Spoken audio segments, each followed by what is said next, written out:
Hello, Lindsay Johnson. How are you today? Hey, Shati. I'm good. How are you? I am so good. I am so excited to have you here. When I first met Lindsay, it was via a networking thingy. And in our very first getting to know you call, I distinctly remember saying to them, I wasn't looking for you, but I think I found you. Oh my God. Do you remember that? No. And I love that so much. Okay, I'm remembering it now. I'm remembering us were talking about it. Oh my gosh. It's like you had me at hello moment. Yes. Yes, But totally. that's not true though. You just meet some people and it's, we've been friends for lifetimes, Yeah. you know? Yes. So I'll come back to that in a minute. Give you some context first. Lindsay is a business advisor and runs a scaling agency for service-based business owners. In addition to time spent supporting founders on their scaling journey, they are a speaker, a facilitator, a part-time podcaster, and YouTube creator, a mentor for early-stage entrepreneurs still learning the ropes of building a service-based business. And so, back to that initial meeting, it turns out I'm a service-based business owner. I have this coaching business. I focus on guiding LGBTQ+ and underrepresented people who are getting in their own way a bit, keep repeating some self-sabotaging behaviors and not realizing their unique potential. And they're ready to explore how to move through it all so that they can thrive at work and in their lives. So we're in this networking conversation. Lindsay's telling me about the work they do. And I'm at this point in my life where I trust my intuition. And my intuition said, listen to this one. They're the real deal. They know what they're talking about. Lindsay's this really cool combination of warm and no nonsense, confident in a welcoming way, smart, passionate, well-spoken, funny as heck. Immediately sensed they're good people and hired them virtually on the spot. It's been such a cool journey with you so far. I get this amazing guidance, and some people give you feedback just to say they paid me, so I'll just make sure I give feedback for feedback's sake. It's never that. When Lindsay says something, I'm like right away, oh, yep.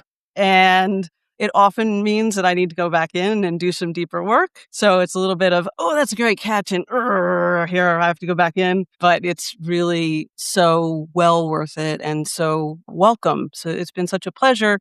So when you accepted my invitation to be here today, so opportunity to expand our always robust, thought-provoking, heartwarming conversations outside of our business arena conversations. So officially, welcome to the podcast. Officially, hi. I'm so glad I'm here. I'm getting emotional. Oh, yay. Why? I have tears. Why? Tell me.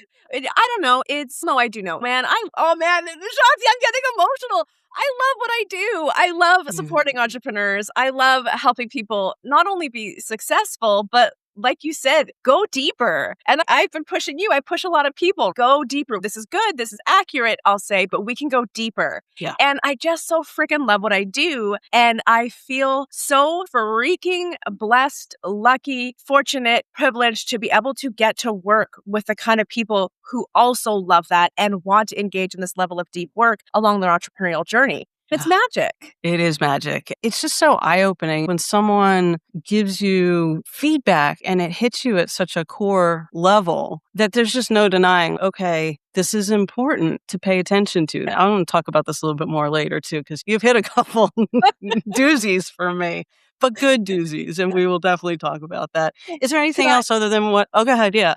I was going to say really quickly, I have another client and she has said there's been times where she gets off the phone and is cursing me a little bit and is like, F Lindsay, and then pauses and goes inward and goes, okay, this is about me. What is coming up? And I think whether it's business or anything that we do in life, when we are putting ourselves out there, we have to be open to the stuff that comes up in that process because there's going to be a lot of inner crap that comes up, as you well know. Absolutely. I think that's why you hire good people. Otherwise, it's just, yes, men, women, people, right? And who needs that? So how about personally, some interests that you have, things that light you up that maybe people don't traditionally know about you? You didn't say the P word, which is powerlifter. I might have to start adding that to my bio, I think. Yeah. So when I'm not working, which is a lot because I love my work and creating YouTubes or podcasts, I do powerlifting. I actually have a meet coming up in 5 days. Oh, wow. So I'm on my deload week, which is lovely. I barely do anything except for stretch and move and lift a little bit. But I'm a powerlifter. I'm a real nerd for social psychology. I love looking at the intersections of social psychology, culture, mythology, religion. I love looking at why we're here and why we are the way we are, why we think the way we think and do the things we do, and the role that cultural influences plays on the way that we view the world and interact with the world without knowing why we do, and how storytelling and mythology and religion has played a role in that over human evolution. I love that stuff. And so that is my dream, Shanti, when the business is doing its thing and I've got some space, magical time that somehow is supposed to exist out there. Yeah. That'll be the next thing, which is getting into more research and writing and more video essays and books and things like that. So yeah, I really am this nerd for humans, pushing myself at the gym and entrepreneurship, baby. Let's go. Let's go. What got you into powerlifting to begin with? I've always been super duper fitnessy. I love hard fitness challenges. I've always been into sports and athletics and things. But in 2020, one of my knees just poof, went away. It just ripped up and I had to get surgery and I couldn't really fix it and I've had to work through that. And then 3 years later, my other knee went. And it makes sense. The more I learned about our knees as we age, especially if you have been using and abusing them, in all the athletics that I've done, the knees are ticking time bombs. And so I understood, this was bound to happen, but I had to really go through the ringer at the loss of all the bucket list fitness challenges and adventures that were gone. And I was just still wanting to have that hard fitness, something hard, something progressive, something that is going to challenge me. I can compete in, but I can do it with my knees being messed up. And a friend suggested powerlifting. I went to a class and I am hooked and I love it so much. Oh, that's so cool. All right. What are your pronouns? My pronouns are they, them. Okay. And what do you want the audience to know about your intersectionality, who you are in this navigating your career as an outsider story? Yeah, I'll give you the short answer and I know we're going to get into it. So when it comes to intersectionality, definitely I'm queer, I'm non-binary, I have bipolar disorder, I am on the spectrum, I had spinal surgery, I've got knee and spine stuff, so I've got some physical barriers that are minor, but they're still there. And then of course I'm in a bigger body, I am fat as well. And so all these pieces kind of work together in really interesting ways and in how I navigate the world. Yeah. So we need to kind of let people understand who you are so you can get grounded. Now let's blow it up and let's talk about why the verbiage and the labeling don't sit so well with you. Yeah, I think that labels and identities are really important to help us understand who we are, how we think, how we experience the world, how the world experiences us, and the types of relationships we make or careers we choose or hobbies we choose or friends we choose. The labels and identities are really important for that, but they can also be incredibly limiting, especially in our modern sort of tech, social media world, where I've noticed this trend where, and I've gotten caught up in that trend, where folks become these labels and then use them ultimately.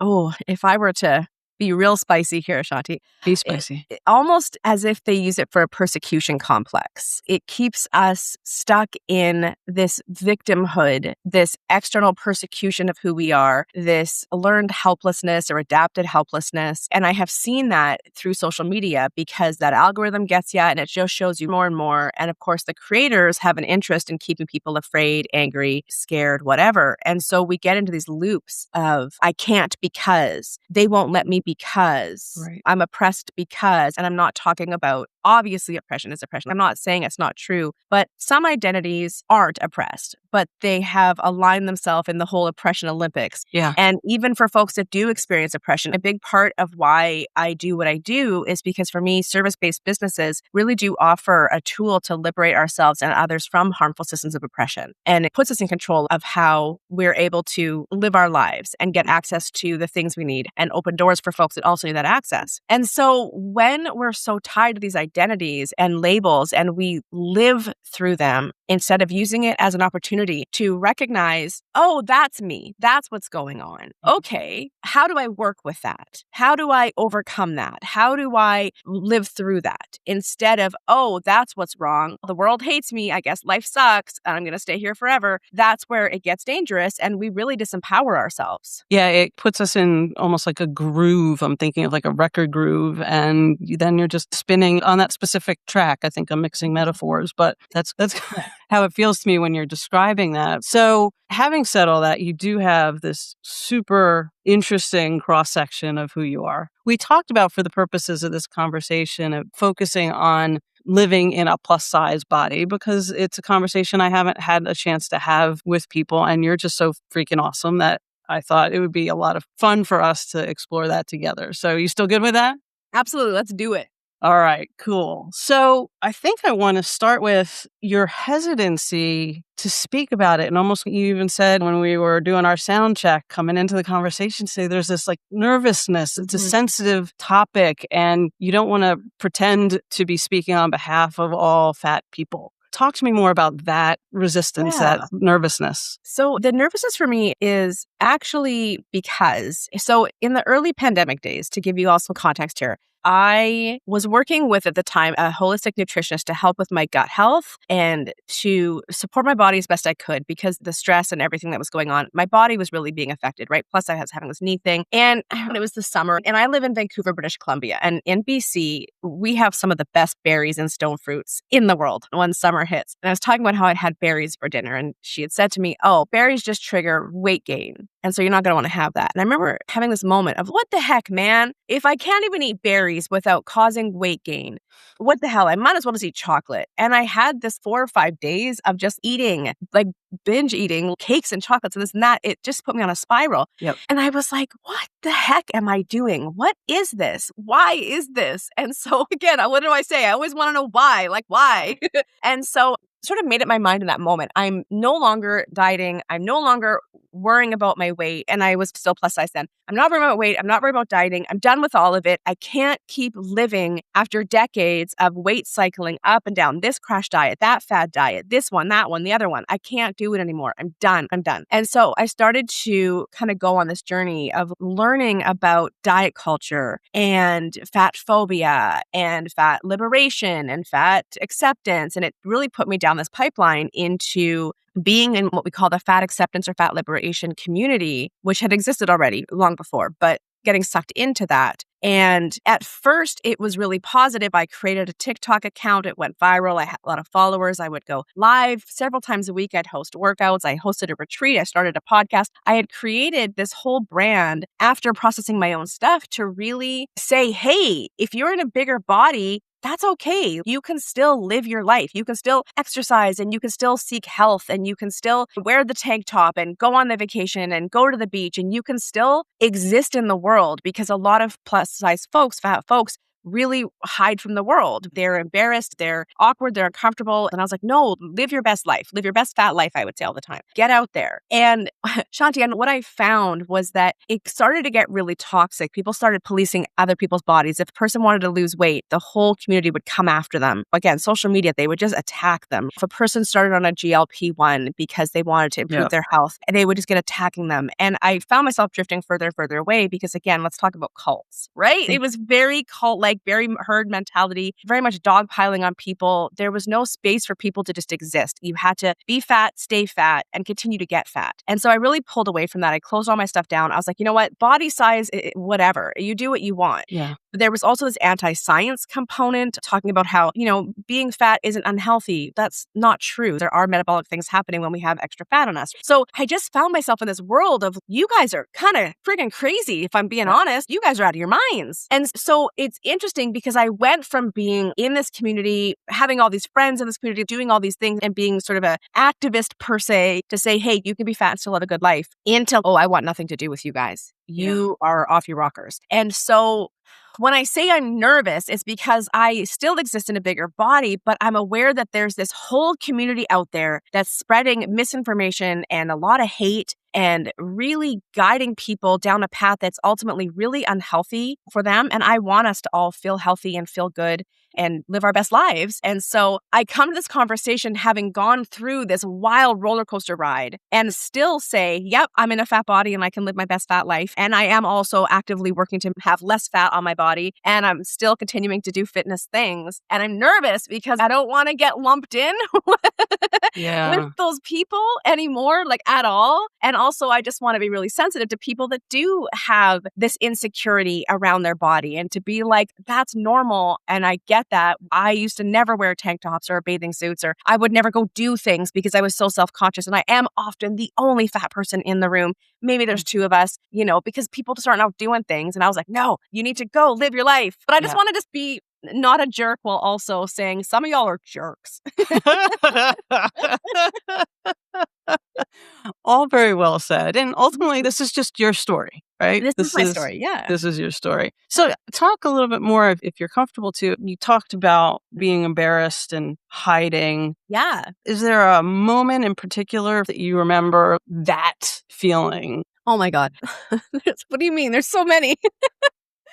There's so many. It's daily. It's every time I'm watching a show and there's someone next to me and they make a super fat phobic, anti-fat comment. And I kind of have to take that hit and the person next to me and I'm going, this is awkward. Or just, I remember taking some kids I was hanging out with. I was taking them to the amusement park and we got on the roller coaster and my thighs were too big and I couldn't get the bar down and I had to get off. I was so embarrassed. But this is the reality when you are plus size. And again, I've always had big thighs, the thighs and arms. I've always been on the curvy side. But when it comes to body size, I don't think that you realize how quickly weight can sneak on and you don't really notice it. And then these life moments hit you where you're like, oh, I am outside of what is standard and normal now. There's so many moments where you just get hit with it. And unfortunately, psychology, trauma, whatever, those hits come. And a lot of times that doesn't necessarily cause a person to reassess and make changes, but it causes you to go even further down that hole because of whatever. You're embarrassed, you're depressed, you're sad, you're lonely, whatever. And what got you there, it keeps taking you further down that road instead of turning it around and going, oh, wait, no, hang on. Maybe I'm missing something here. Maybe I need to look at what I'm doing and look at why I'm no longer fitting into the general population here. There's some stuff going on with me that maybe I need to do a little therapy, do a little healing around, figure this out and get back onto track for living a full life that I want to live that I can't do when my body becomes too large. Yeah. It sounds less about a specific moment, more about almost these daily micro moments that just sneak into your psyche, into the way you're interacting and showing up in the world, the way you're feeling, all of it, right? But and it's a little insidious because it's sneaking in little by little as opposed to in some big dramatic way. Yeah. Yeah. Well, you've done a lot of work, a lot of inner work and personal work and facing your fears and being vulnerable with yourself, with other people. What brought you to the point of saying, okay, enough of this? That point with the dietitian, that and then the subsequent binge, because I was so unbelievably frustrated and feeling, again, there's that sense of helplessness and pointlessness. It just really hit me. That was the point. And even though I have been on this roller coaster of a journey ever since to get me here, that was the point. Because without that point, and then without deconstructing diet culture and my own internalized fat phobia, hating myself, and then processing, even though I was one of those jerks for a few months, I was in there and I was saying the things, the cult got me for a bit. And so going through that and then seeing the cult for what it is and then leaving the cult and then finding my own way and being okay with, hey, I do want to not have as much fat on my body, but I'm not willing to crash diet anymore. So it's going to be a slow process and I'm going to continue to show up for myself when I want to look away. One of the things, Shanti, that I have really noticed in the past year is because, again, this is that neurodivergence piece and the bipolar piece. My emotions are all over the place and they are in extremes. And so when something awesome happens, I get so happy and excited that I want to reach for a sweet treat. I want to use that to regulate. Or when I'm exhausted and I'm stressed out or I'm tired, I want to reach for a crunchy, salty treat. Like I'm noticing how I've been using food to regulate. And I know we all hear about things like emotional eating. What does that actually mean? It means there's something in food that is helping, it's giving us a dopamine or a serotonin or something in our bodies to help us regulate. And so being like, okay, I know what this is. I'm feeling overexcited and I want to regulate. So what else can I do? So it had to go the whole gamut to get to this point of being so tuned into my body and respectful of myself in the terms of honoring what I'm feeling, honoring what I'm needing, and doing it in a way that serves my fitness goals or my lifestyle goals. So yeah, it really was that point way back there. And then to get to here. And it's going to keep going. Yeah, that's the thing. It's a journey. It's not a quick fixy kind of thing. Nothing in life worth doing. There's no personal development, inner work, anything that is just, oh, let me just pop this quick fix and I'll be good. And you're curious. It sounds like you're looking for those moments where you're like, okay, that didn't land right. What's going on there? Yeah. And like you said, it's the being curious and being patient. We are often looking for a quick fix in life. And that makes total sense, right? This sucks right now. I don't want it to suck. What can I do so that it won't suck as quickly as possible? I think that applies to everything in life. Yeah. And it certainly applies in business. And so there is that willingness to travel the journey and be patient and finding the self-worth and worthiness of being patient. Yeah. I may have mentioned this briefly previously on the podcast, but after my mom passed away, I went through, it was very difficult. And so I wound up going to therapy, and I had been before, and it was my return. I go as needed. And she still reminds me of this moment when I came in at that time. And I said, okay, so how long is this going to take? Can you give me like, ballpark? Can we do this in a few days? What are we doing here? Because, I was in a lot of pain. When you're in that, you're like, all right, give me the quick thing, please. It just does not go that way. She said, it's a big ball of yarn and we're going to unravel it and it's going to take as long as it's going to take. And I said, okay, fine.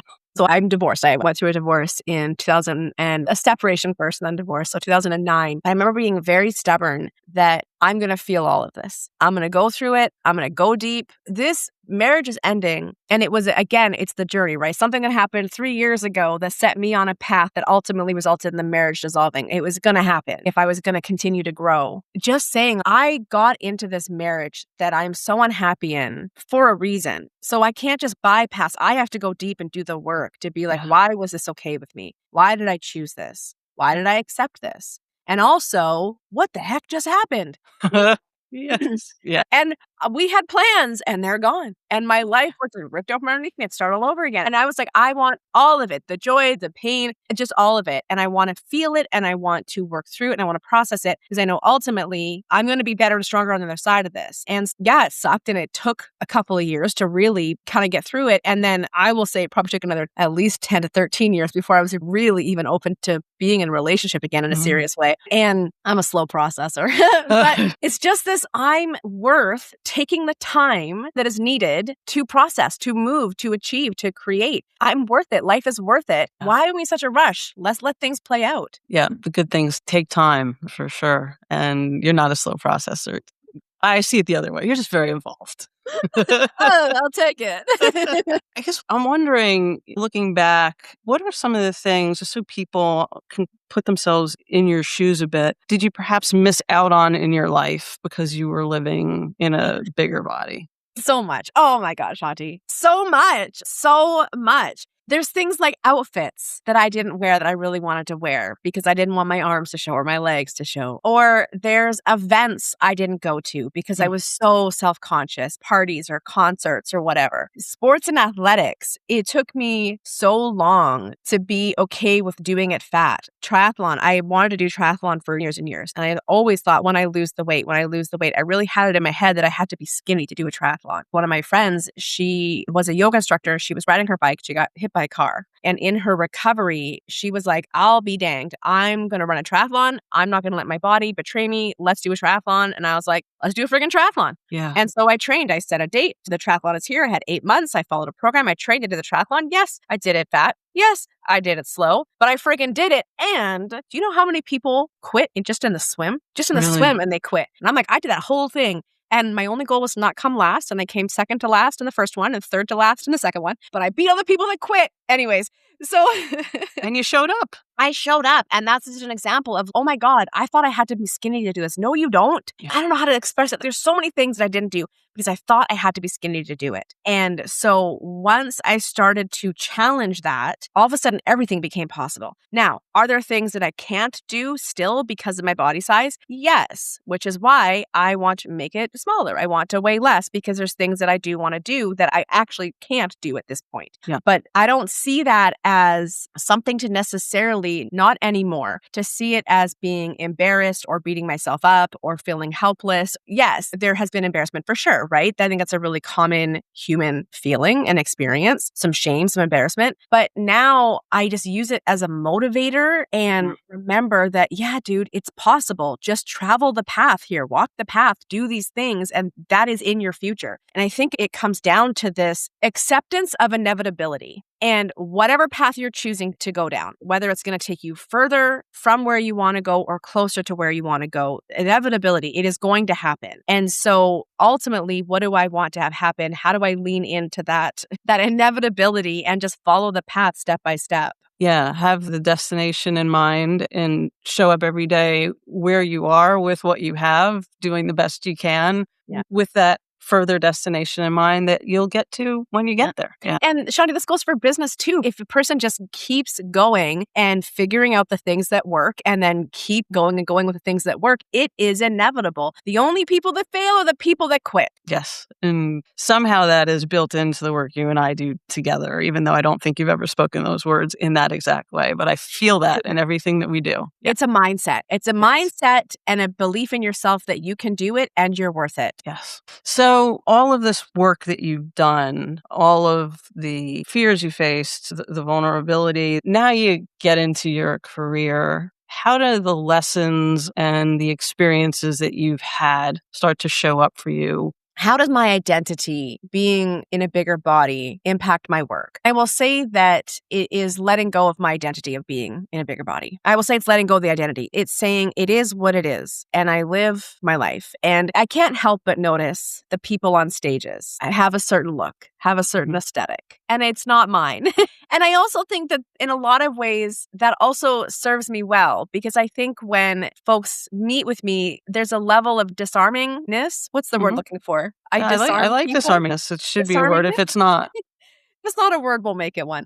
Yeah. I bring a level of disarmingness into conversations, although I am probably a bit intimidating, but I think that I bring like it's chill. When you see a person who is existing in a physical form, whatever that is, it could be disability, it could be racialized, it could be trans, it could be fat. Yep. When you see somebody existing in a physical form that the general population attributes oppression, down on their luck, struggle, pain, misery, depression, when that kind of is the attitude, because that is what we are fed through media, through conditioning, and you see that person confident, standing tall. They're well-spoken, they use their voice, they have boundaries, they speak with authority, they're showing up for themselves, they're living a full life, they have hobbies, they have interests. It sends shockwaves out into the world. It sends ripples to say, my identity is not a limiter. It's nothing, because my identity is just how the outside world experiences me. Yeah, I would say it's not just not a limiter. In your case, what I see is it's an accelerator. Maybe.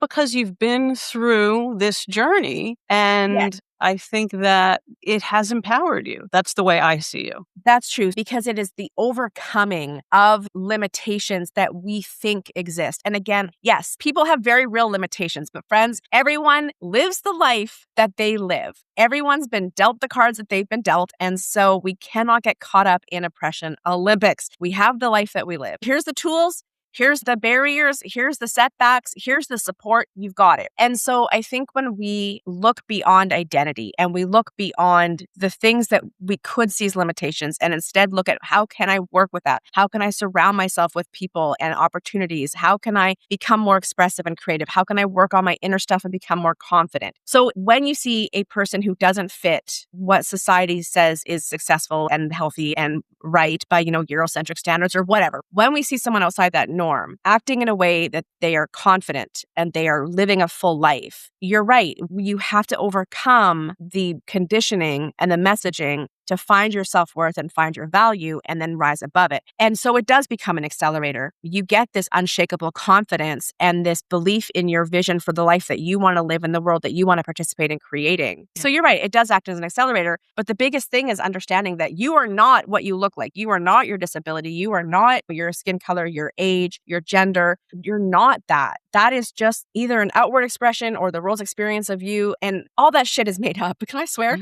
Yes. All that stuff is made up. No, I'm going to leave the first one in.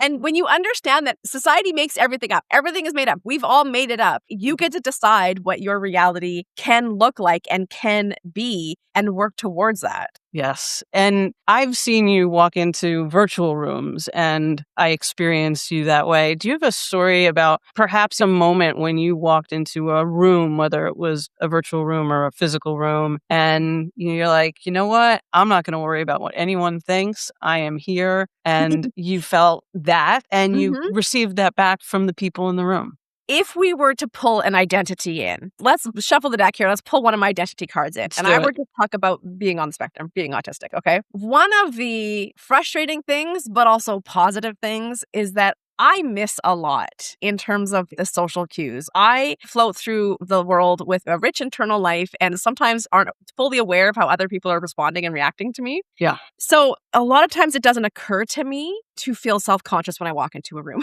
Excellent. I just walk in. That's awesome. And I usually, especially if I know people in the room, I walk in, what's up, guys? And people will turn and look at me, and I don't think that's a bad thing. I don't pick up on that. And so that kind of works in my favor. Yes. But I do remember, I think it was my 41st birthday, and I was going to meet a friend. We were going to have lunch. I was going to get my septum pierced, and it was the first time I was going to wear a shirt tucked into my jeans, and my tummy would be more exposed than if I was wearing a long shirt. And I was like, okay, because again, I'm early in my journey. And I was like, all right, I'm going to call him and I'm going to say, hey, listen, I'm going to wear this outfit. And the whole time I'm going to be thinking, what are you thinking? Yeah. Yeah. Yeah. And I know that I'm not going to be super present. So instead of that, I'm going to call you and tell you this is what I'm doing. And I'm going to just act as if it's something I've done forever. And it's just a normal thing for me. And of course, he's like, yeah. And so I come and he's, oh my God, you look amazing. And I was, let's go, let's do our thing. And I had to rip the Band-Aid. I had to be like, okay, for me, if I'm going to say I love my fat body, I show up and exist fully in my fat body, I can't continue to hide my fat body. And so it's so uncomfortable. It's uncomfortable and it's awkward. And I could tell that I'm in my head. But for me, I'm a big time verbal processor and I like to talk about how I'm feeling. And so I'm like, let me just talk about how I'm feeling before I even go so that I'm already neutralizing it. Yeah. Get ahead of it. So that is an example of a time where I was hyper aware of how I was feeling in the situation and feeling a little, I'm not going to say insecure, but uncomfortable. Yes. Yes. And then that was it. Rip the Band-Aid off and off we went. And now I'm good to go. I wear shorts and tank. Like I just let it all. My legs are very big and very cellulite and they're out there. They're out there for the world. I had to get to a point where I was like, frick it. I don't care. I'm doing it. Otherwise, I will forever be hiding. Yeah, it makes complete sense. You had the one moment that you really had to deep breath it and brace yourself. And I love that you anticipated the moment and had someone to support you through it. And then it's done and the world didn't stop spinning. And so now you show up and you're like, heck, here I am. Yep. Yeah, it's awesome. And I have found in my experience with you that you create spaces for other people to show up fully, to not feel that they have to mask. So tell me how, I can speak to my experience, which I'd like to in a minute, but I'd like you to talk first about how you experience that as you're working with your clients. Yeah. So my company, The Radical Connector, the radical has always stood for radical self-acceptance, and connector is about connecting you to you and connecting you to the world. Yeah. That comes from a childhood and upbringing of not being allowed to exist, of not being allowed to have needs or set boundaries. And knowing the devastation and pain of that, I'll be damned if I'm going to do that to someone else. And so in my relationships, in my business, in my world, come as you are. Yeah. Now, that doesn't mean if somebody comes as they are and they're a total butt face, I'm going to be like, no, I'm good, thanks. Yes. But I'm not going to police somebody. I'm not going to shut somebody down. I'm not going to tell them that they're wrong or they're bad or they don't have the right to be who they are. And so when I create space, it's a couple of things. Already, the space is there. And I don't need to react to a person showing up in the state that they're in. You and I have had that conversation when I've hit a nerve. Yep. And you've had a bit of a reaction. And I've said, hey, it's all good. This is the human experience. We hit nerves. We have reactions. I don't have to take that on. And I don't have to police other people for being a freaking human. Yes. And it's interesting because that's what I do for other people, right? And hopefully the podcast creates that kind of space. As a coach, I'm always offering those spaces as well. And to enter someone else's space, your space, where that's now being offered is very special and unique. And it's unspoken, right? This isn't something that we talk about until I had a couple moments and then we spoke about it because I wanted to talk about it. I'm like, wow, what just happened there? But it's just inherent in who you are and what you bring to the people that you work with. There was one time we were in a session and I got kind of snippy. I'm not a snippy person typically, but I'm like, ooh, snippy. what's going on, Miss Snippy? And then I had to step back and think about it. And that's when we really had the conversation. And then more recently, I've done therapy, I've done coaching. You were very specific with me. I'm none of those things. I'm a consultant. I'm going to tell you what to do, what not to do. We're going to do strategy. We're going to business building, et cetera, et cetera. And here I am with you, my consultant. And at the end of a session, we were stepping back talking and there's just tears coming down. It's like, oh my God, what is this? And I really can't thank you enough because you talked earlier about that thing when you're like, all right, if I can't eat berries, it created this kind of spin for you. And then that was an opportunity for you to look at what was going on in your life and say, what's the deeper thing here? That moment for me was exactly that. And those moments are gifts. And it's because I respect you so much and because you don't let people wriggle off the hook. You're going to bring them right to where they've got to go. And I will say too, when I got emotional, you stopped everything and we shifted the conversation. So you know what you're doing, you know how to guide clients. And when there's a moment that veers and there's something human that's unfolding, then you allow for that as well. And it's really a gift. And I want to just twice. Yay. I like doing things in threes. So we'll try one. We'll see if we got one more. But it's just a beautiful combination. Yeah. There's always that moment because we're usually sharing screens and looking at things. And then when that moment hits, the screen stops sharing, we're talking. Yeah. And I joke because people will often call me their business coach, and that's fine. But that's not really what I am. I'm a consultant, I'm an advisor, whatever, but I'm a human. And the nature of building a business, again, this radical self-acceptance, this connecting to yourself, it is vulnerable work. It's creative work, and creative work is always vulnerable work. And so much stuff comes up. And to not make space for it's not going to work. Because again, I have been doing this for decades, but I've also, again, I've been learning about humans and all of us humans. I love this stuff. And we all have the same core wounds. We all have the same fears. We're all the same. And the art and science, of what I do is knowing when is the right time to push versus when is the right time to not even touch it. And we have to build a trust. We have to build a rapport so that you do trust me when I push a little bit back at you. And for friends listening and watching, whatever, it's not bad things. It's just, how can we go a little deeper? But yeah, it's something that I do. I hold all of my relationships with you guys. I hold them as sacred. We're doing really important work. Yeah. You're letting people show up fully. And that's something we say way too lightly these days, be your authentic self, but you really do. And you're not proposing one size fits all solutions to people because when I was saying, I'm not sure this thing that you've pushed me up against that I'm reacting to is the right thing for me, you said, okay. It wasn't like there's only one way through. All that you've done in terms of your inner work and the places that you've gone so that you can show up fully and attract other people and get rid of the masks. That's part of what you're offering to the world. And just thank you. Yeah. You're very welcome.